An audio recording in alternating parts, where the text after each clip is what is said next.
Welcome to the Delmarva Almanac. Each week, we connect you to the best of Delmarva. Like other almanacs, our aim is to tell you a little bit about our past, our present, and events in the near future. I'm your host, Dana Kester McCabe. Heidi Lowe grew up in Rehoboth Beach and caught the jewelry-making bug in her teens. I actually had a little jewelry business making beaded jewelry downtown, and I would sell the whole screen out of my mom's house. I'd steal her screens out of her house and make them gorgeous with a little bit of ribbon, and then I would fill the whole screen with jewelry I had made, and I'd sell the whole screen to shops downtown. And I thought, well, I'm done. I love this. This is what I'm doing. Well, then I went to Maine College of Art in Portland, Maine, and studied jewelry design. Heidi went to graduate school at SUNY in New Paltz, then interned at a jeweler's in New York, returning to Rehoboth Beach 9 years ago to open the shop she has now, the Heidi Lowe Gallery and Innovative Jewelry Studio. Her current work involves creating a set of limited edition fine art prints using an etched silver plate, then fashioning complementary custom jewelry from that silver plate.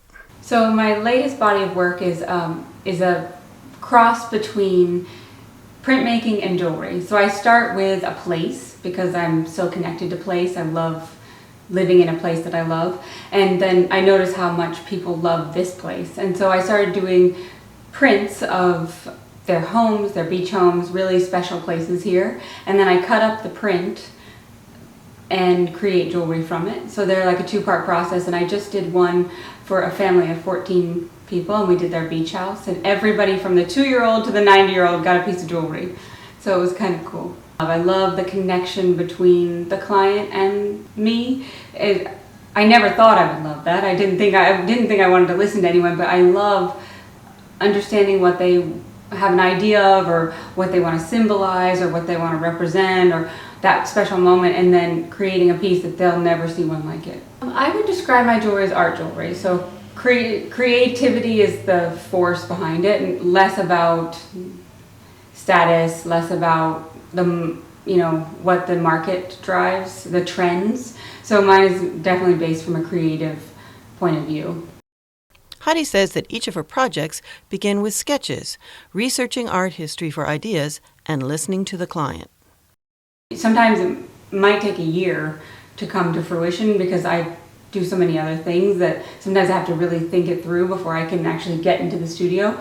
So I do a lot of sketches, a lot of writing about it, a lot of research about other people who have done something similar. Like I start with the landscape, so I go and research landscape painting and just how that's played through history, and then I find my sources of inspiration, and then I work from there.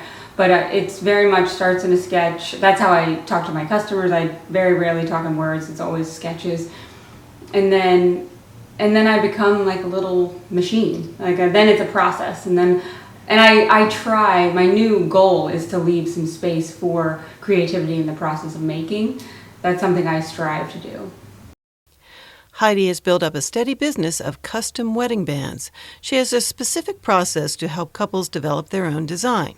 So I really start with 5 words.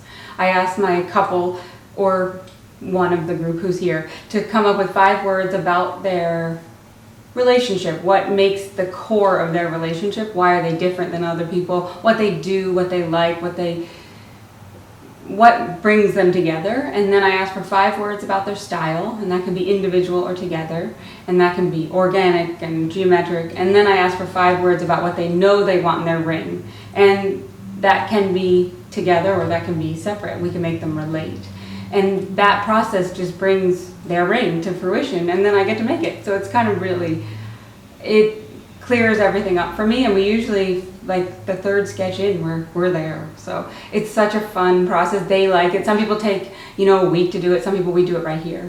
My thing is I didn't want to do what everybody else had. If you're coming here and you want a ring that's handmade, then you obviously are not wanting to have just every old ring that you can find anywhere. So I asked, I had to ask questions, and that was my way of asking questions but making it succinct.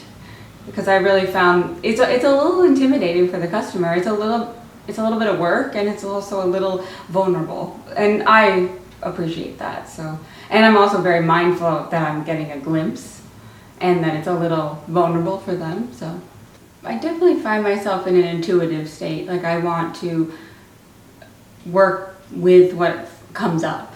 But I also am very much regimented in the way that I go. So, I mean, my latest body of work took 10 years to get to, and I totally see how it took 10 years to get to. And it wasn't until I did a residency in Washington State and had a month in a cabin by myself that it all came together. But it's really a product of my hiking the mountain in Mount Batty, and my family and I all sitting down with our watercolors and drawing the landscape, and then with whatever has come. And jewelry it lends itself to a planned way of being because it's so precise and it's so technical. So a lot of times I do intuitive drawings, intuitive sketches, but then the technical comes in. Heidi comes from a family of artists. Her mother, brother, and sister are all painters. Together, the four of them had a joint show last year.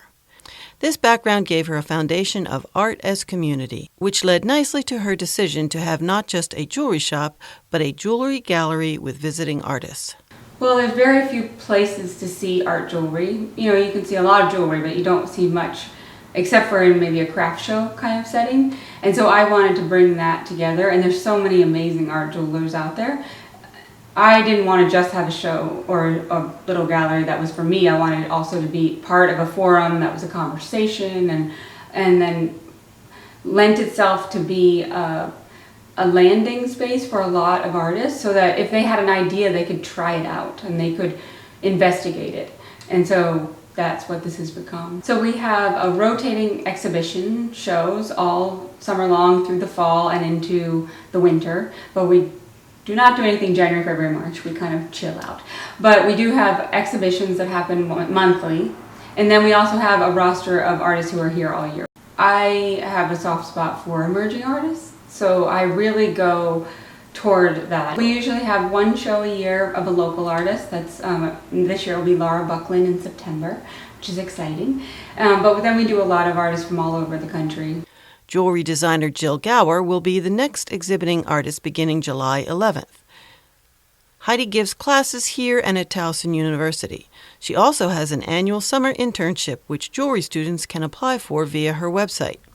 Visit HeidiLoweJewelry.com for more information about this, and be sure to visit her gallery in person in Rehoboth Beach. Well, that's all for this edition of the Delmarva Almanac. We'd like to thank our community partners, the Friends of Delmarva Public Radio, the Community Foundation of the Eastern Shore, and underwriters EatDrinkBuyArt.com for their help in bringing this program to you, our audience. Our theme music was provided by Brightside Studio. This show has been a Moonshell production. Thanks for listening. Until we meet again, may the rhythms and tides of Delmarva bring you good fortune.